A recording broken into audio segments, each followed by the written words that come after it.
Bonjour à tous. Afin de mieux comprendre le contexte de cette première visite du pape en France, eh bien, nous poursuivons cette série d'entretiens avec des personnalités qui comptent pour l'Église catholique aujourd'hui, par leur expérience, de par leur responsabilité aussi.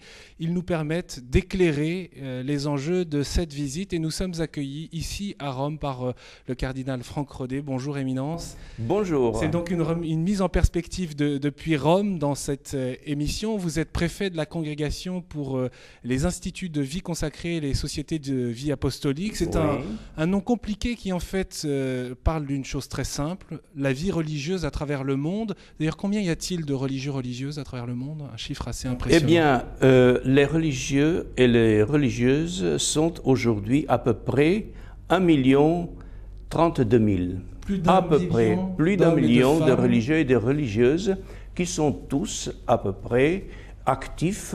Évidemment, il y a ceux qui ont fini d'accomplir leur mission, mais la plupart de ces religieux et religieuses sont actifs dans l'Église et dans le monde. D'ailleurs, vous-même, vous êtes l'un de ces Moi-même, religieux, je suis lazariste, donc membre d'une société de vie apostolique. Avec cette inspiration spirituelle de Saint Vincent de Paul.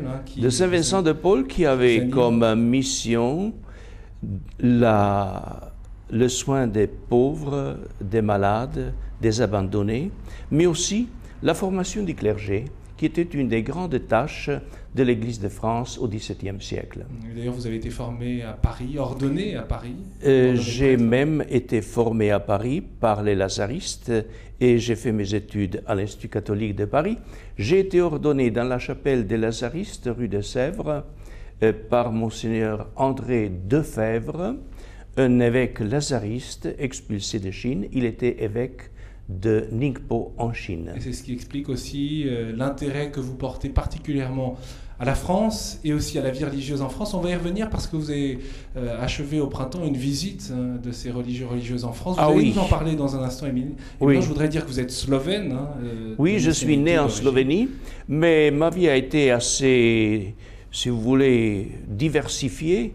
La famille est partie en Autriche en 1945, puis on s'est transféré en Argentine, où j'ai passé 7-8 ans, puis 7 ans à Paris. Je suis revenu en Slovénie, où j'étais professeur de théologie, puis le cardinal Poupart m'a appelé à Rome pour être son collaborateur au Conseil pontifical pour le dialogue avec les non-croyants, puis au Conseil pontifical de la culture.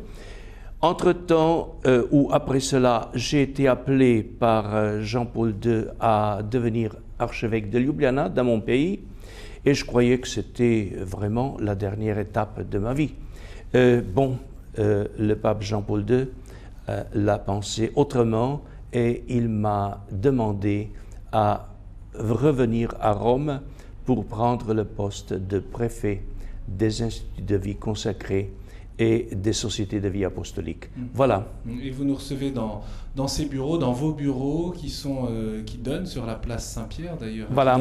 Qui manifestent cette proximité avec le siège de Pierre. Je voudrais d'ailleurs qu'on parle de cette visite du pape en France parce qu'il y a cette rencontre au programme du pape le vendredi 12 septembre en fin d'après-midi.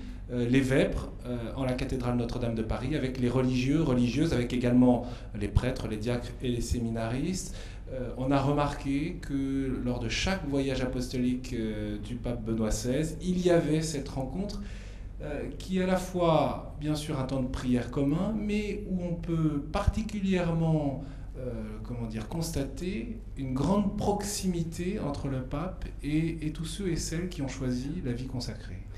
Eh bien, voyez, lorsque le cardinal Ratzinger a été élu pape, nous sommes allés tout de suite regarder ses écrits et nous avons constaté que dans l'œuvre considérable, n'est-ce pas, du théologien Ratzinger, il y avait très peu sur la vie consacrée, à peine une homélie à l'occasion des vœux solennels d'une sœur. Mais, voilà, et bien c'est comme ça. Eh bien, voyez, mais en étant devenu pape, n'est-ce pas, Benoît XVI, il a tout de suite vu l'importance, l'enjeu de la vie consacrée dans l'Église, le rôle et la mission qui est la sienne, et il a profité, je peux dire, de toutes les occasions pour nous accueillir, pour nous accorder des audiences quand nous l'avons demandé, ou pour nous rencontrer surtout lors de la journée de la vie consacrée, le 2 février, la Chandeleur, où chaque année, il vient dans la basilique Saint-Pierre pour rencontrer les religieuses et les religieux. Et je dois vous dire, il nous fait chaque année un discours mémorable, de profondeur, et qui est un appel très chaleureux, très cordial, à vivre l'essence, à vivre en profondeur notre vocation de religieux et de religieuses. Quand on prend justement, quand on remet en perspective cette vie religieuse et son évolution vue depuis Rome, parce qu'on va parler de la France, des difficultés, parce que c'est vrai qu'il y a beaucoup de congrégations qui sont obligées de fermer progressivement des maisons du fait du manque de vocation particulièrement. Mais vu depuis Rome, quels sont pour vous les enjeux de cette vie religieuse à travers le monde? 1 33 000 religieux, religieuses qui sont présents cette année. C'est considérable. C'est une part importante dans l'Église. Si je me permets un excursus dans le passé, dans l'histoire, voyez, les religieux, c'est l'aile dynamique, l'aile marchande de l'Église. Oui. Toutes les grandes réformes dans l'Église sont parties des milieux religieux. Les grandes innovations sont œuvres des religieux et des religieuses. Exemple. Par exemple, eh bien, je vous donnerai l'exemple de Saint Vincent de Paul. Eh bien, les femmes, jusqu'au XVIIe siècle, les femmes consacrées s'étaient enfermées dans les cloîtres, dans les monastères. Ils ne pouvaient pas faire une œuvre apostolique pour les gens. Eh bien, Saint Vincent a libéré, si vous voulez, la femme, dans ce sens qu'il lui a donné une mission, la fille de la charité, une mission magnifique. Et depuis lors, les femmes, dans tous les secteurs, sont présentes dans la vie de l'Église, n'est-ce pas? Voilà une initiative qui a fait long feu dans l'histoire de l'Église. Eh bien, je pourrais vous dire aussi le monde de la culture, le monde des universités, le monde de la formation, c'est en gros toujours aujourd'hui l'œuvre des religieux et des religieuses. Les jésuites, les dominicains, les autres congrégations religieuses, aussi les frères des écoles chrétiennes qui ont des collèges, des universités de par le monde, n'est-ce pas? Donc, c'est un monde extrêmement vivant et je vous dirais aussi un monde qui a été le plus persécuté. Pas par l'Église, évidemment, mais par les gouvernements. Pour quelle raison, à votre avis? Eh bien, voyez, c'est qu'ils étaient, comme je dis, toujours à la pointe de l'Église. Ils étaient ceux qui apparaissaient probablement, par exemple les jésuites ou d'autres, qui apparaissaient comme dangereux pour les gouvernements forts, pour les gouvernements à tendance dictatoriale, totalitaire. Eh bien, les religieux ne se laissaient pas faire. C'était des esprits libres, des esprits entreprenants, des esprits innovatifs. Et le gouvernement, par exemple Bismarck en Allemagne, eh bien, il a expulsé les jésuites, il a laissé tout à fait tranquille les curés des paroisses. Ça ne le gênait pas, ça l'inquiétait pas. Mais oui, les jésuites, parce que c'était des hommes de pensée et les hommes d'action. Évidemment, vous avez l'impression aujourd'hui que ces religieuses sont sur une forme de front? Il y a 2 ans et demi, j'étais en Bolivie, dans la ville de Cochabamba. Eh bien, c'était avant l'élection de Evo Morales. Je ne sais pas ce qui est la situation qui est devenue après, mais j'étais là et j'ai vu que la grande misère de la grande majorité de la population, eh bien, l'État, depuis toujours, il n'a rien fait pour ces gens-là. qui a fait quelque chose? Eh bien, c'était les Salésiens. Et j'ai vu qu'ils avaient là une école pour les agriculteurs, une école pour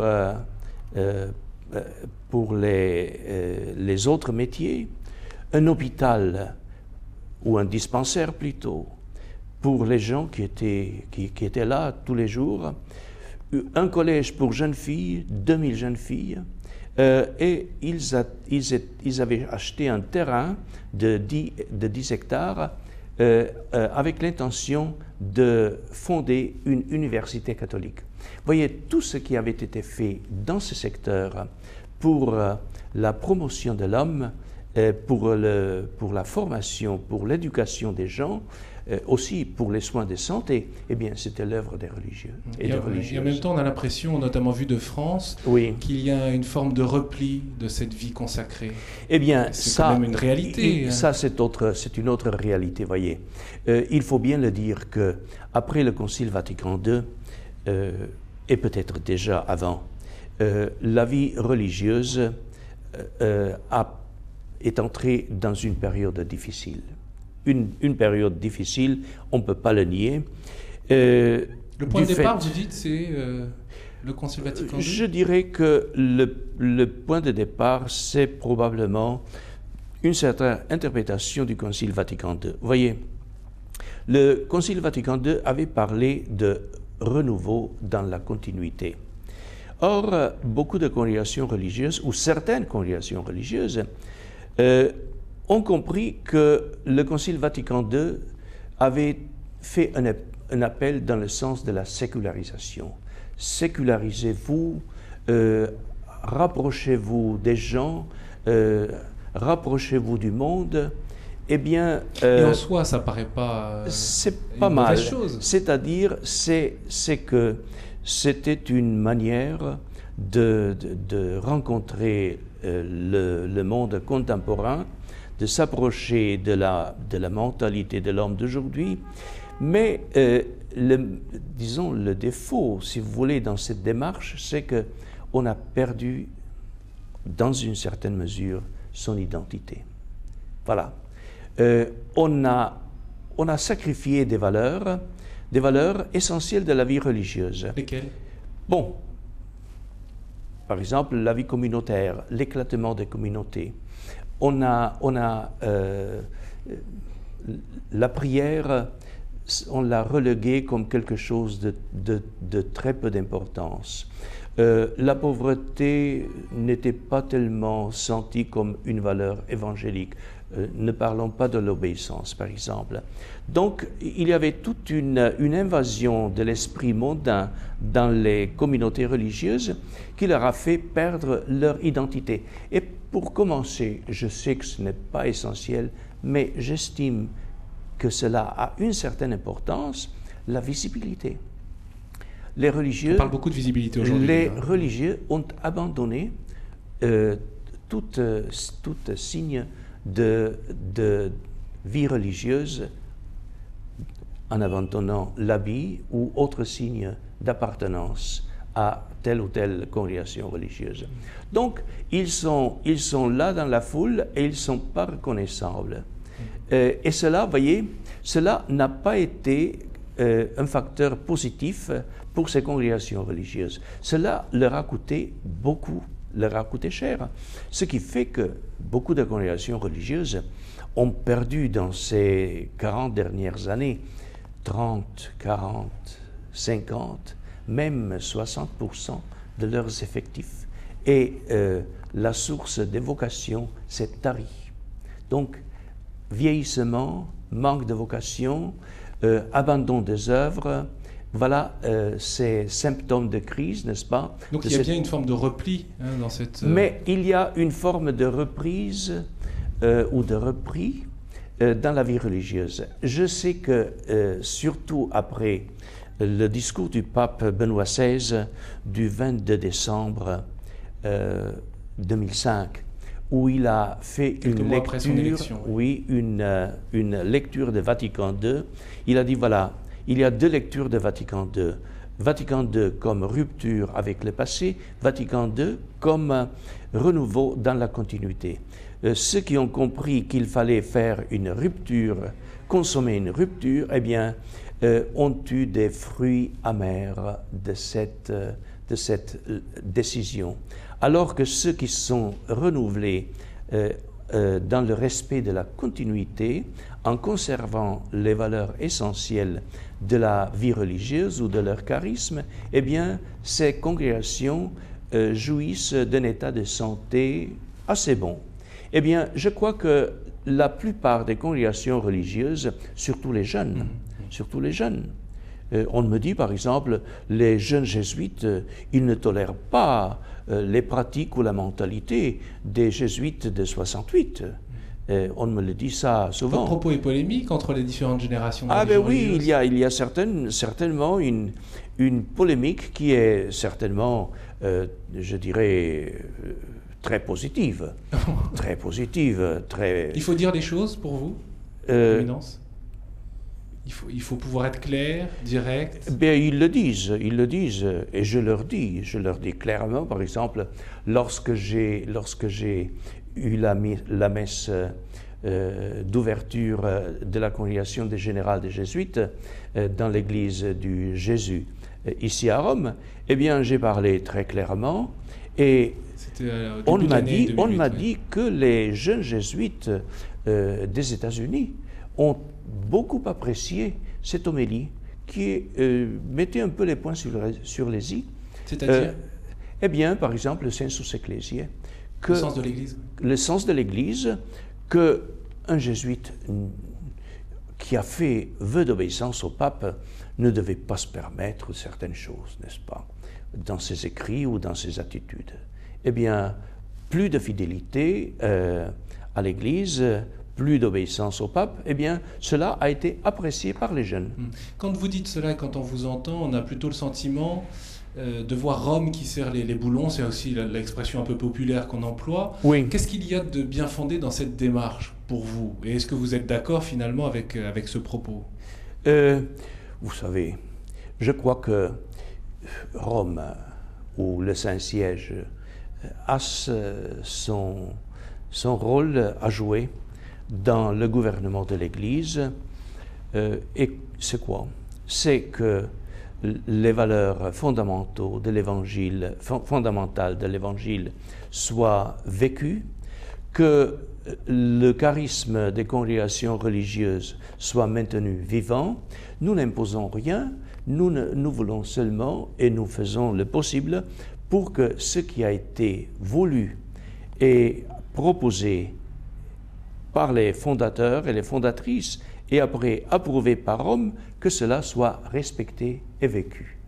Nous ne sommes pas des gendarmes ou des policiers, vous savez, nous sommes un peu les régulateurs, si vous voulez, les modérateurs de la vie consacrée, et on le fait, je crois, avec beaucoup de tact et avec beaucoup de respect pour la liberté et la dignité de chaque personne humaine. Sur la situation en France, vous percevez qu'il y a... Eh bien, voyez, en France, de mouvement. Il y a sûrement beaucoup de congrégations traditionnelles qui sont encore en crise, et cela n'a pas l'air de finir très tôt. Il y a quand même un changement de mentalité.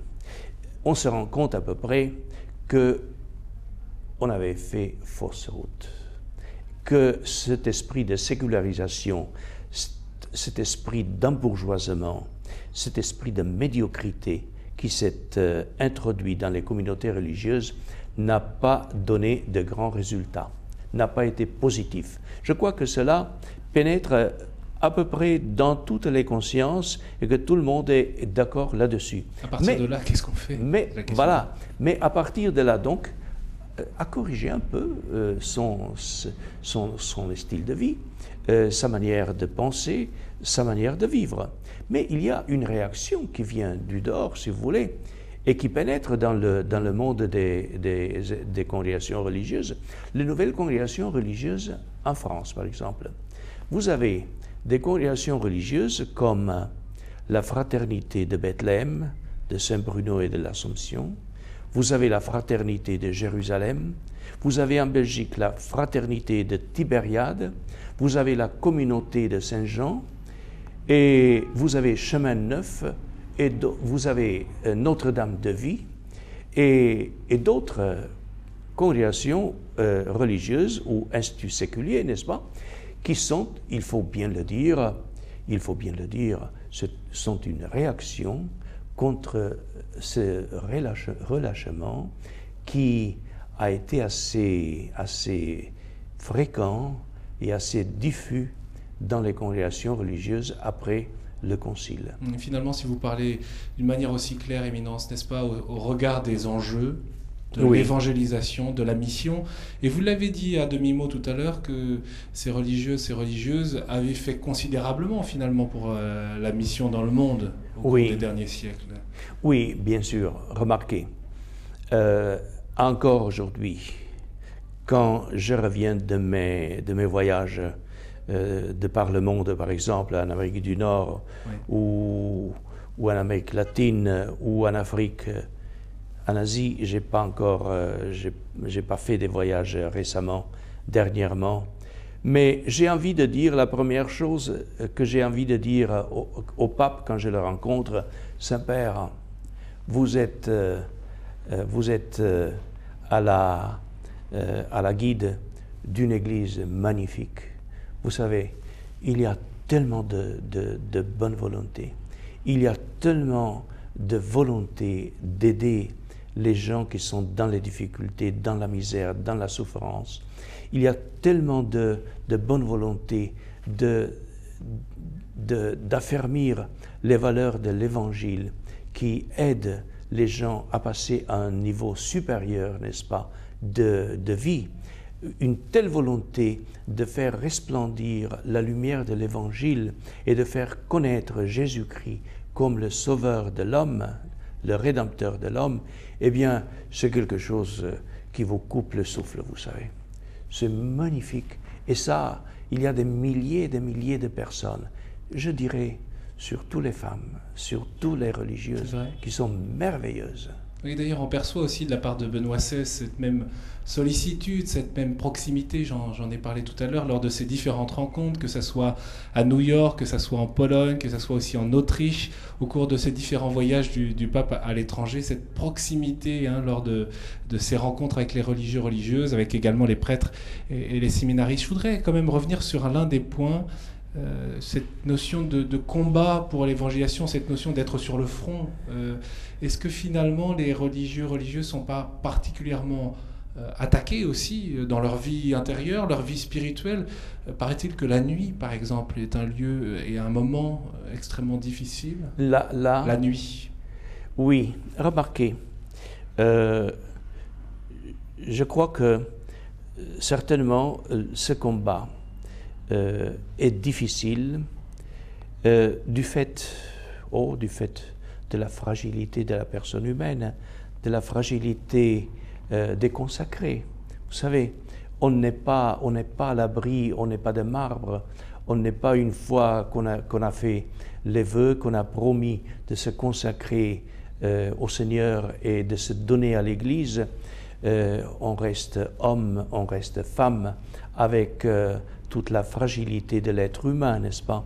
Eh bien, je crois que cela aujourd'hui est reconnu plus que cela n'a été reconnu dans le passé et que les supérieurs sont aussi invités à être très humains et très compréhensifs, plein de miséricorde, plein de condescendance. Et en même temps, il y a cet appel à être signe, à être témoin, parce que finalement, à quoi je crois que la vie consacrée, est-ce qu'elle est pour le religieux, la religieuse qui fait le choix de la vie consacrée? Est-ce qu'elle est pour le monde? Est-ce qu'elle est pour l'Église? C'est ça. On est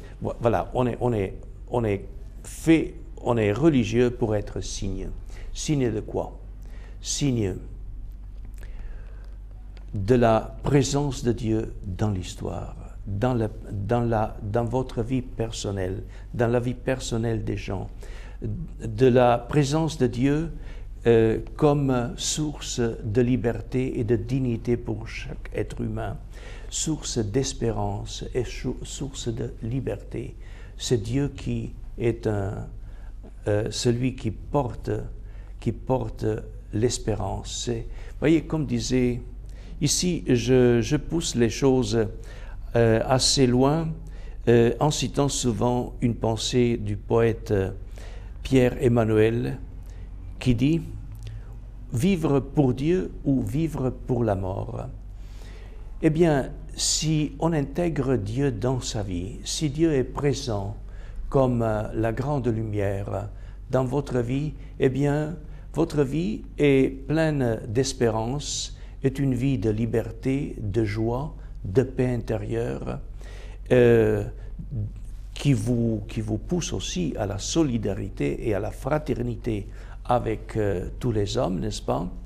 Et alors, si on vit pour Dieu, eh bien, on a devant soi un chemin sans bornes, pas quelque chose qui se ferme devant vous, on vit dans l'espérance. Un grand merci, Éminence, de nous avoir reçus ici dans vos bureaux de cette congrégation pour les instituts de vie consacrés, les sociétés de vie apostolique, et on pense particulièrement à ce 1,035 million religieux, religieuses qui sont présentes partout à travers le monde. Un grand merci de nous avoir aidés à mieux comprendre le contexte, cet événement, cette prière des vêpres à Notre-Dame. Bien sûr, vous pourrez le suivre en direct et dans son intégralité sur KTO et sur www.ktotv.com. Un grand merci encore, et puis bien sûr on se retrouve pour ces émissions qui nous permettent de décrypter le contexte de la première visite du pape en France.